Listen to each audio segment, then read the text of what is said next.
Santana pressentiu, teve conhecimento da existência do menino Jesus pelo modo pelo qual ela saudou Nossa Senhora.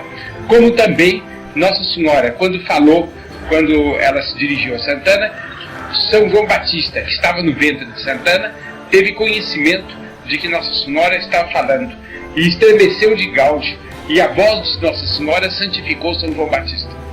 Nós podemos tirar daí algumas aplicações muito importantes para a nossa vida espiritual. Em primeiro lugar, o que é esta virtude que teve Santana, por onde ela conheceu que o menino Jesus estava em Nossa Senhora?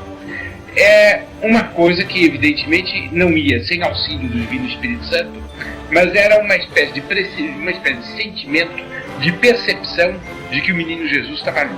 Era um conhecimento de que Deus estava ali presente.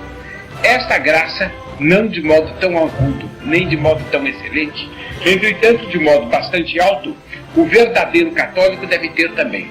Quando ele corresponde à graça, ele deve ser dotado de um senso por onde ele percebe onde Deus está e onde Deus não está. Não de um modo físico, mas de um modo moral, de um modo sobrenatural. Assim, o verdadeiro católico deve ser munido de um senso tal que as coisas que são segundo Deus, ele percebe que são segundo Deus. E as coisas que não são segundo Deus, ele percebe que não são. E para isso não é necessário que ele tenha grande cultura, grande inteligência, muitas informações de teologia. Basta que ele tenha um verdadeiro senso católico, que ele tenha correspondido bem à graça do batismo. É disto que Santana nos dá um exemplo maravilhoso, percebendo o menino Jesus que estava em Nossa Senhora. Que isso é uma graça muito especial, entretanto nós o vemos, e que não entra nisso uma percepção natural, nós o vemos por um pormenor curioso. São José não era um santo menor do que Santana. A Igreja aconselha que não se travem debates a respeito de saber qual santo é maior, se é esse ou aquele. É contrário à dignidade dos santos ficar fazendo essas comparações e é superior à sabedoria dos homens aquilatar bem coisas dessa natureza.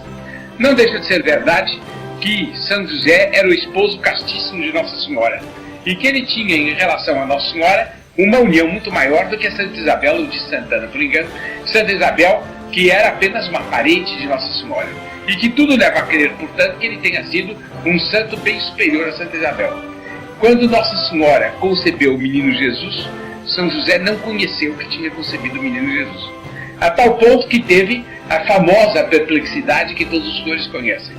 Entretanto, Santa Isabel teve conhecimento que Nossa Senhora concebeu o menino Jesus.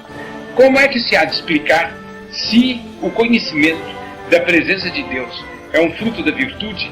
Como é que se há de explicar que São José, sendo um santo tão maior do que Santana, presumivelmente, e sendo esposo de Nossa Senhora, com um direito próprio e verdadeiro ao fruto do ventre dela, embora ele não fosse o pai do menino Jesus, como é que ele não conheceu que ali estava o menino Jesus?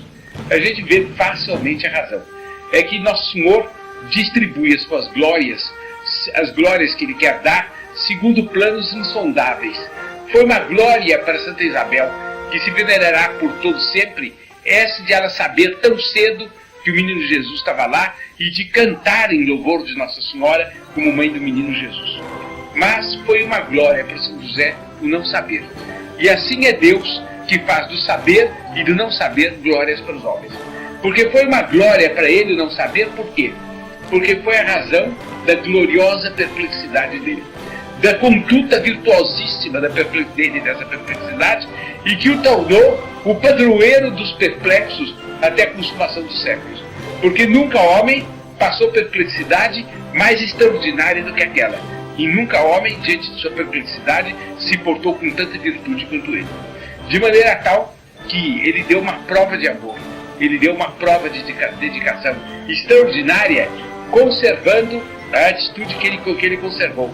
E ele, com isto, fez resplandecer magnificamente a santidade que havia dele.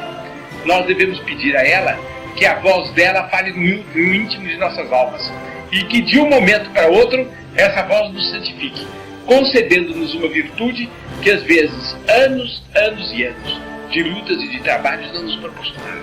Uma palavra de Nossa Senhora nos pode conceder isto. E aqui fica uma recomendação para todos aqueles que tenham algum desânimo na vida espiritual, que tenham alguma tristeza na vida espiritual, alguma perplexidade na vida espiritual. Eles podem fazer sua aquela oração que o padre diz antes da comunhão e que o centurião, se não me engano, disse a Nosso Senhor. Senhor, eu não sou digno que entreis em minha casa, mas dizei uma só palavra e minha alma será salva. Nós podemos dizer a Nossa Senhora, Senhora, eu não sou digno de ouvir a vossa voz, mas dizei uma só palavra e minha alma será transmudada. E será transmudada de um momento para outro, se vós assim o quiserdes. Os senhores têm, então, aqui uma graça para pedir a Nossa Senhora, que é que ela fale em nossa alma e que nossa alma estremeça de júbilo, como estremeceu a alma de São João Batista. E que nossa alma se santifique de um momento para outro, como a alma de São João Batista se santificou.